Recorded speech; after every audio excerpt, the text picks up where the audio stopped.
Bom, agora nós temos um case sobre gestão sustentável de resíduos sólidos, a experiência de aproveitamento de resíduos agropecuários. Qual é a ideia? Nós urbanos, né, pensamos sempre muito naqueles resíduos urbanos. Não nos damos conta que nós tensionamos os resíduos agropecuários, né? Resíduos que são gerados no meio rural porque nós consumimos. Então, eu chamo para apresentar este case o pesquisador Rodrigo da Silveira Nicoloso, por favor.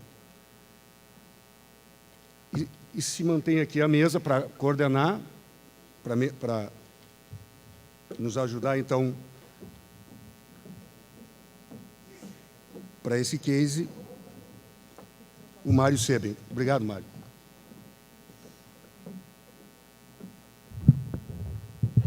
Ok. Continuando, então, com os nossos trabalhos, aqui, né, do meu lado, o Rodrigo da Silveira Nicoloso, pesquisador da Embrapa, que vai nos falar sobre uma experiência de aproveitamento de resíduos agropecuários, conforme anunciou o Beto ali ao microfone. Então, Rodrigo, tudo contigo.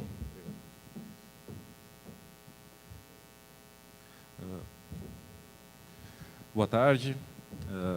Gostaria primeiro de agradecer o convite do Beto e da organização do evento e a indicação também por parte do CIPS, que é representante das cadeias de suinicultura aqui no estado do Rio Grande do Sul, e me fez o convite lá na Embrapa para que eu estivesse aqui conversando com vocês hoje.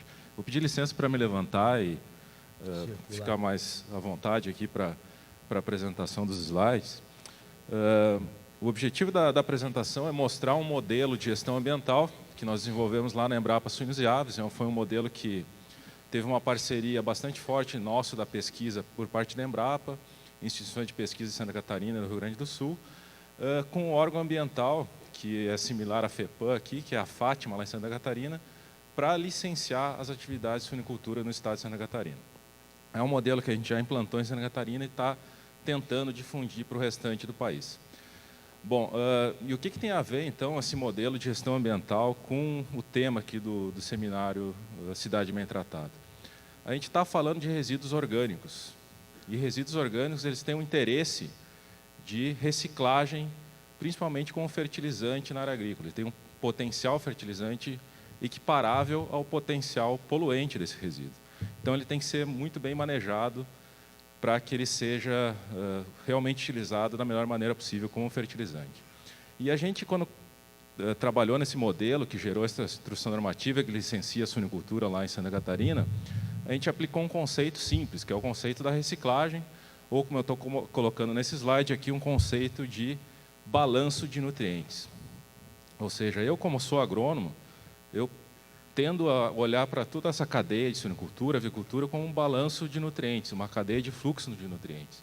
E a gente olha para a propriedade, para a suinicultura, nos limites da propriedade e as oportunidades que a gente tem de reciclar esse fertilizante nas áreas agrícolas da propriedade. Mas a gente pode ampliar esse escopo e olhar também para uma suinicultura no contexto de uma indústria que processa o suíno e tem um efluente de resíduo de abatedouro, ou uma estação de tratamento de esgoto doméstico.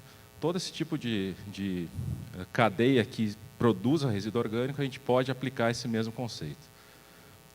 Então, a gente analisa essa cadeia, vendo essas oportunidades, onde é que está vindo o nutriente, e na suinicultura, o nutriente entra na propriedade na forma de ração, que o animal se alimenta, e parte desse nutriente ele sai da propriedade na forma de produto, na forma de carne de suíno, que vai lá para o abatedouro e chega no consumidor na cidade.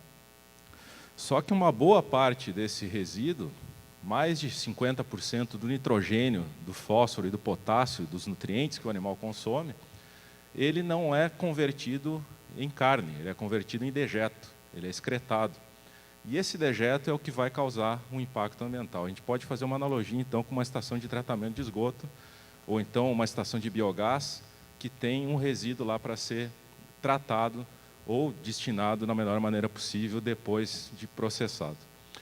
Bom, e esse dejeto ela tem essa quantidade de nutrientes que ele deve ser reciclado na agricultura ou na produção de pastagens, quando a gente tem interesse de produzir carne ou nas florestas, quando o interesse é madeira, e parte desse nutriente vai deixar, de novo, a propriedade ou o limite de uma microbacia, de um estado, na forma de outros produtos que a gente também computa nesse balanço de nutrientes.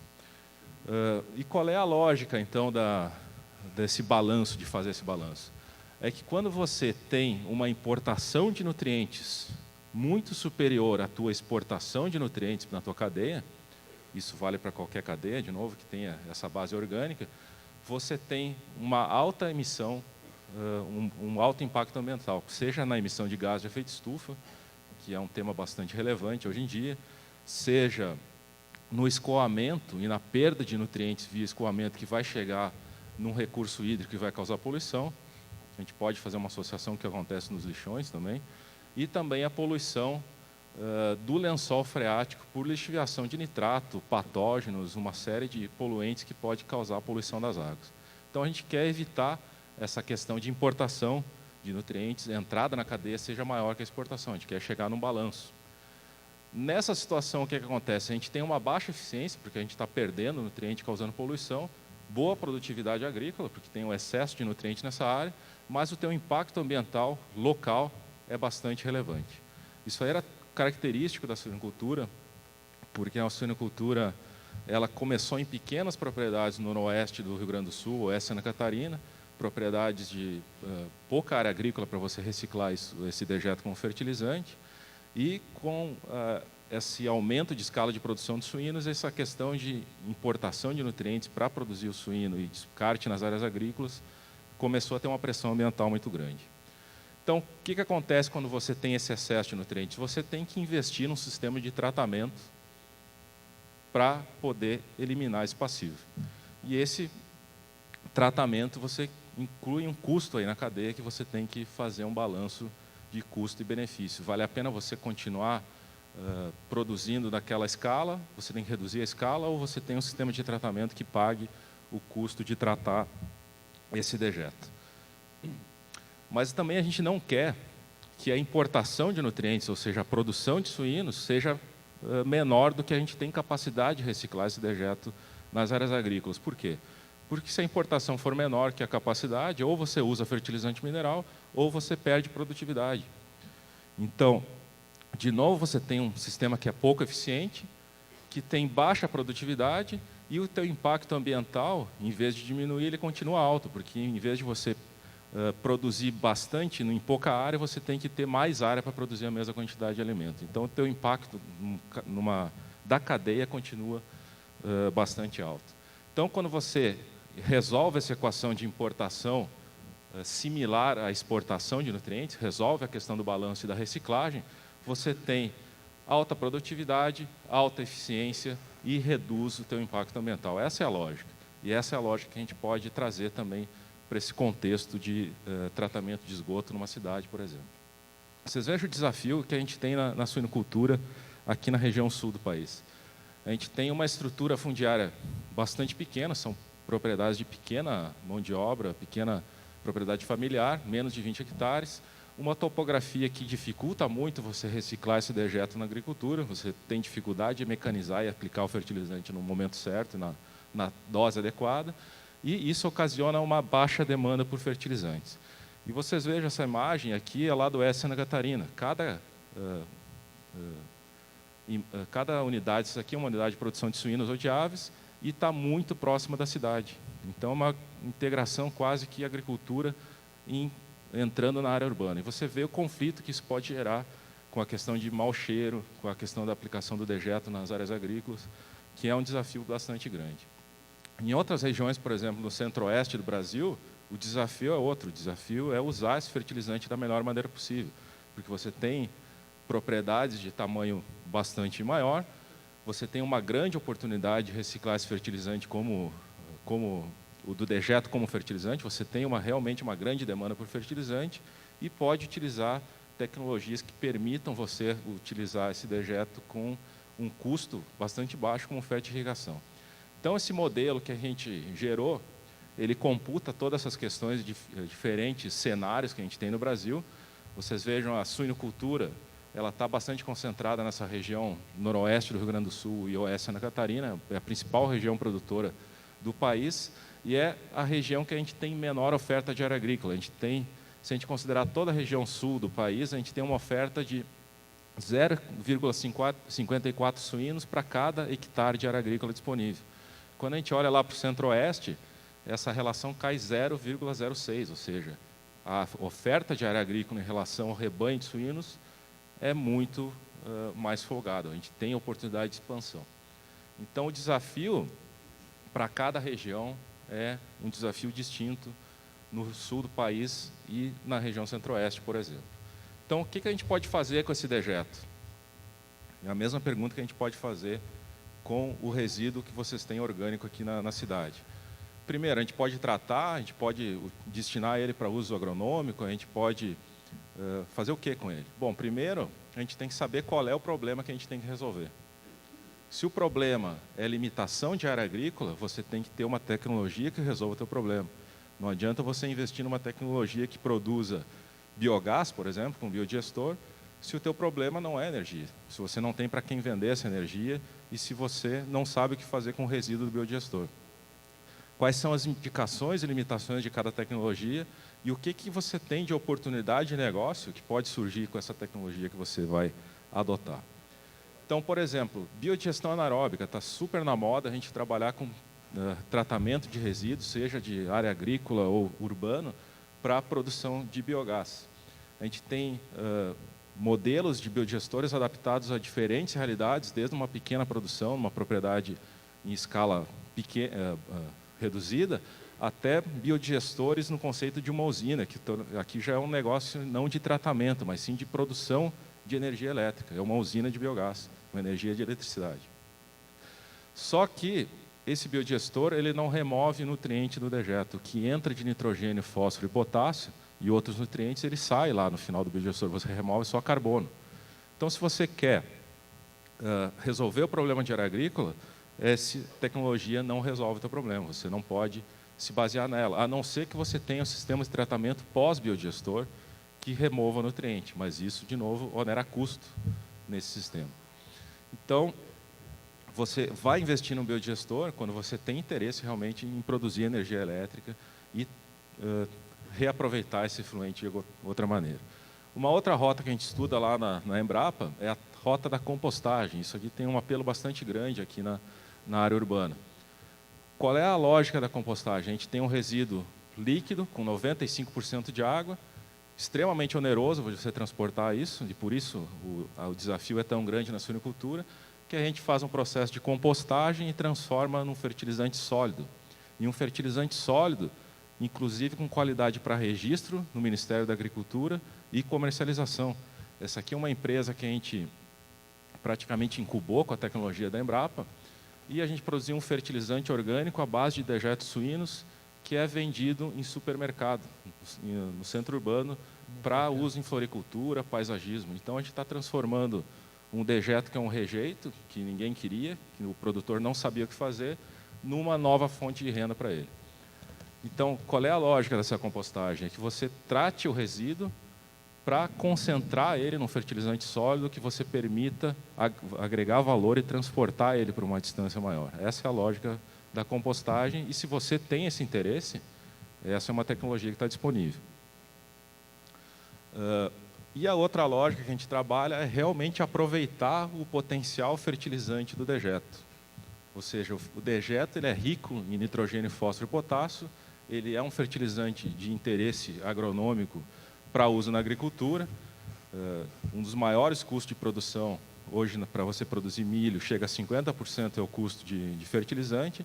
Então, quando você tem uma oferta de fertilizante que você pode abater o uso de fertilizante mineral, esse aqui é um dos melhores negócios que você pode fazer, mas tem que fazer isso bem feito para que você não tenha poluição. Então, existem tecnologias que você pode aplicar o fertilizante que eliminam, inclusive, o mau cheiro do dejeto. Então, quando você trabalha principalmente com a agricultura próximo de zonas urbanas, não dá para pensar que a gente vai aplicar dejeto como se fazia há algum tempo atrás, que era espalhando dejeto para cima, jogando no ar, que o teu vizinho com certeza vai embargar a tua suinicultura ou a tua atividade. Então, a gente tem tecnologia para isso. E o modelo, esse gestão ambiental, gerou todo um cenário de tomada de decisão baseada nessa questão de oferta e demanda de fertilizantes na propriedade, na microbacia ou no estado.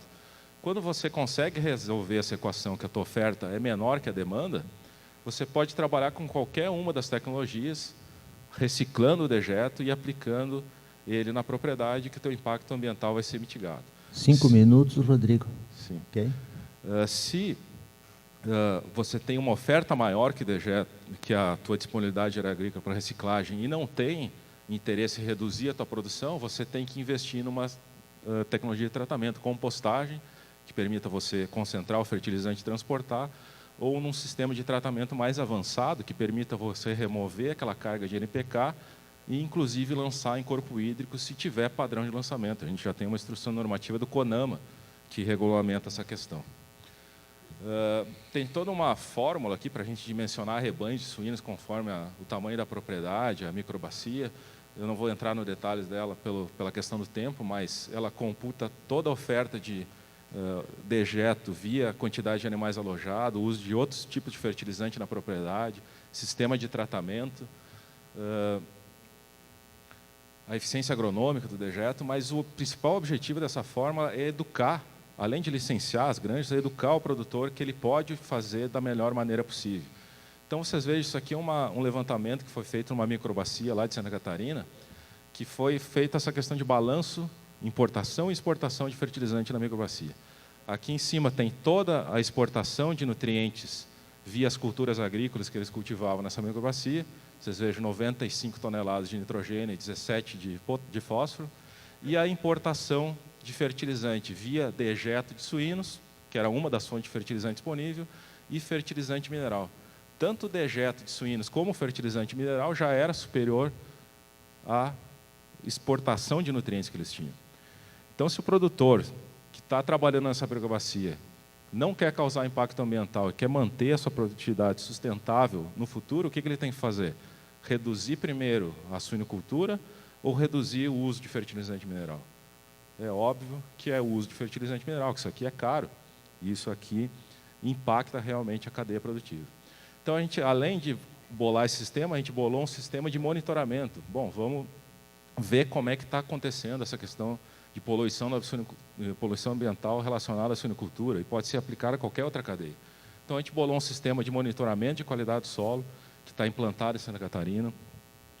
Ele gera indicadores de quanto que você pode ter de fósforo, por exemplo, no solo, que não causem poluição ambiental. A gente criou faixas de prevenção, de mitigação, tudo baseado em artigo científico, literatura que a gente produziu no exterior e aqui no Brasil, e um modelo de tomada de decisão para o órgão ambiental, quando é necessário intervir e quando você pode estar tranquilo que aquele produtor não está causando poluição. Então, a gente tem todo um cenário, uma faixa de segurança, uma faixa de prevenção e uma faixa que a gente tem que intervir nessa cadeia, conforme esse monitoramento de áreas agrícolas. E esse modelo, a gente vai estar criando um software para deixar todas essas informações de cunho público disponíveis, inclusive para um monitoramento pela sociedade civil. Se a gente quiser saber como é que está a situação, vai estar disponível na internet para a gente fazer esse monitoramento. E vocês vejam que é muito uma questão de gestão, e vou destacar isso bastante para vocês, porque eu acho que é importante. Isso aqui é uma propriedade de um produtor, em Itapiranga, extremo oeste de Santa Catarina. Aqui estão os galpões de suinocultura dele, a lagoa onde ele armazenava o dejeto, e aqui coloridos são as áreas que ele aplicava dejeto conforme o licenciamento ambiental dele. As áreas em vermelho têm 3 ppm de fósforo no solo, um solo extremamente pobre, e as áreas em verde escuro, aqui 120 ppm de fósforo no solo. Ou seja, claramente o produtor estava aplicando o dejeto aqui onde era mais perto, porque era mais barato para ele. E aqui ele estava perdendo dinheiro, porque ele estava deixando de aplicar o dejeto e tendo que usar fertilizante mineral, com baixa produtividade, e aqui ele estava botando o dejeto fora, botando dinheiro fora, causando poluição e perdendo essa condição de fertilizante que ele podia reciclar nessa área. Quando a gente mostra isso para o produtor, ele salta aos olhos dele que ele está fazendo a coisa errada, que ele precisa mudar isso aí. Então, a questão de educação ambiental é extremamente relevante para o sucesso desse tipo de iniciativa. E algumas coisas que a gente está fazendo também, só para a parte mais técnica, como que a gente pode mitigar aquela situação que a gente já tem uma região, uma área de solo que está causando poluição. Em vez de aplicar dejeto na maneira tradicional, espalhando na superfície do solo, a gente desenvolveu um aplicador de dejeto que você enterra todo o fertilizante, né, no solo, em superfície, elimina toda a questão de odor, e com a mesma dose de dejeto que você aplicaria em superfície ou injetado, você tem um incremento de produtividade extremamente significativo. Então, por exemplo, aqui é uma área que não recebia dejeto, a área com dejeto recebendo em superfície e dejeto injetado no solo. Exatamente a mesma dose, você tem praticamente 2 toneladas por hectare a mais de milho.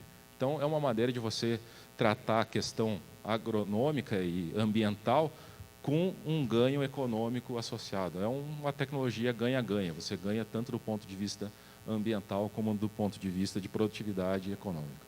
Acho que era essa mensagem que eu gostaria de passar para vocês. A gente está fazendo um trabalho bastante grande de difundir esse tipo de informação nos demais estados. Semana que vem a gente vai levar o pessoal da FEPAM lá para Santa Catarina, o pessoal do IAP, do Paraná e de outros estados também para discutir essa questão, porque é um modelo que a gente entende que vai trazer um benefício bastante significativo para a suinicultura, futuramente para a avicultura. A gente também quer difundir esse modelo e também para as outras atividades, porque a lógica ela funciona para todo mundo. Muito obrigado. Ok. Obrigado, Rodrigo. Temos aí alguns minutos para perguntas. 2 perguntas, diz o nosso chefe aqui. Alguém... Se tu me permite, Rodrigo, eu tenho uma curiosidade. Tu falaste ali na compostagem, ok? Então, a compostagem, tu pega o rejeito e faz a compostagem, e sobra efluente. Na verdade, na suinicultura, você tem um dejeto que, ele, pela característica do sistema de produção, que é um dejeto líquido. 95% dele é água. É água. Quando você aplica ele numa matriz sólida, no caso a gente usa maravalha, serragem, resíduo de madeireira, pode ser utilizado qualquer outro tipo de resíduo que tenha uma relação CN alta e que tenha a capacidade de absorver essa água do dejeto, né? Você tem um processo de fermentação aeróbica, que é o processo de compostagem. Você evapora praticamente 95% da água que foi adicionada no dejeto. Entendi. E no final desse processo você tem um fertilizante sólido que tem uma concentração de nutrientes 5 a 10 vezes maior do que você teria no dejeto líquido. Então, na verdade, o efluente evapora. A água, no caso. Você perde a água pela questão de geração de calor. A fermentação aeróbica... Sim, ela gera calor calor. Ok. Mais alguma pergunta? Fica até meio estranho, né? A gente vem discutir resíduo sólido e fala de cocô de porco. É verdade. Foi exatamente a surpresa que eu tive quando me convidaram para vir aqui. Né? Desculpem, o que eu vou aí, falar pessoal. lá? Né? Mas a lógica das cadeias são muito similares, né? A gente não pode mais... Sim, sem dúvida. Não pode mais olhar as coisas Aí a isoladamente. gente se dá conta que tudo é elemento químico, né? Sabe? E é resíduo, que não exatamente. desaparece nunca. Legal. Ok, se não temos mais perguntas... desculpe, tem lá uma.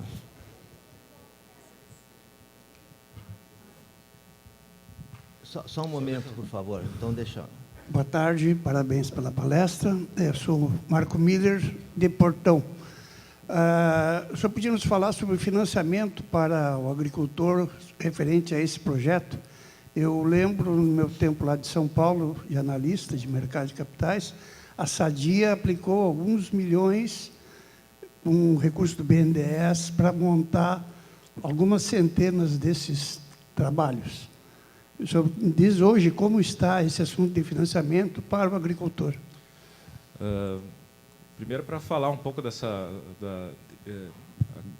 questão da Sadia, né? Não nominando a empresa, mas houve um grande investimento com a questão dos créditos de carbono, uns anos atrás, que foi construído muitos biodigestores para tratamento de dejeto. com a falência do mercado de carbono internacional, esses projetos foram praticamente abandonados porque eles partiram do conceito errado. Eles partiram do conceito que todo produtor precisava de um biodigestor e a maioria deles não precisava, mas, de qualquer maneira, era útil para tratar o dejeto, resolvia muito dos problemas, questão de mau odor, etc., mas você ainda tinha o fertilizante para reciclar na área agrícola, né? E com a quebra do mercado de carbono, os biodigestores foram construídos com um sistema de queima do biogás, que o produtor não podia reaproveitar esse biogás para aquecimento, por exemplo. Então, o produtor simplesmente abandonou esse tipo de projeto. Então, a lógica hoje que a gente está recomendando a biodigestores é que primeiro você faça uma análise da propriedade, ver se realmente é isso que você precisa, e precisando, você tem que reutilizar esse biogás da melhor maneira possível, não queimar ele simplesmente por crédito de carbono, mas utilizar para aquecimento de leitão, por exemplo, para geração de energia. Se você tem escala, é uma rota bastante interessante. E a questão dos financiamentos, hoje a gente tem um programa, que é o Plano ABC, do governo federal, que ele subsidia investimento em tecnologias que mitiguem gás de efeito estufa para a atmosfera. Então, biodigestor é uma das tecnologias que está computada nesse Plano ABC, e compostagem também, vinculada à suinicultura, né? Existem outras tecnologias na área agrícola, mas suinicultura e avicultura, tratamento de dejeto, biodigestor e compostagem, eles estão no Plano ABC, e é um plano que tem carência, facilidade, o juro baixo para pagar, é um plano bastante interessante, né? Ok. Mais última pergunta. Eu sou geóloga, meu nome é Adélia. Eu queria saber se vocês têm feito um controle, se vocês estão fazendo também o controle das águas subterrâneas, né, com a poluição de nitratos, que é bem comum na nossa região lá, né? A gente partiu do preceito que a gente está limitando, todo esse balanço a gente está fazendo com base em fósforo, que é um nutriente mais limitante que o nitrogênio, né? Então, quando você faz o balanço por fósforo, você já elimina boa parte do problema do nitrogênio, porque sempre vai estar colocando menos nitrogênio do que você precisaria nas áreas agrícolas. O monitoramento de lençol freático é um negócio bastante caro, né? E você tem que ter uma frequência de amostragem bastante grande para poder ter uma resposta. Então, a gente primeiro está fazendo um monitoramento de solos, para poder ter um panorama. A gente pretende, em 4 anos, ter um mapa de todo o estado de Santa Catarina, da condição das áreas de reciclagem do dejeto, e depois a gente vai partir para monitoramento de nitrato, de patógenos, de outros indicadores ambientais que são relevantes. A gente acha que a gente tem bastante indicadores que, fazendo um modelo por essa questão de fósforo, você elimina boa parte do problema. É a experiência que a gente tem na Europa e nos Estados Unidos, limitar por fósforo, você já elimina essa questão do nitrato, né? Ok. Muito obrigado, então, Rodrigo, tá, pela tua explanação, extremamente elucidadora, especialmente para quem conhece pouco, como é o meu caso. Muito obrigado a todos também pela atenção. Com a palavra, o Beto Meche.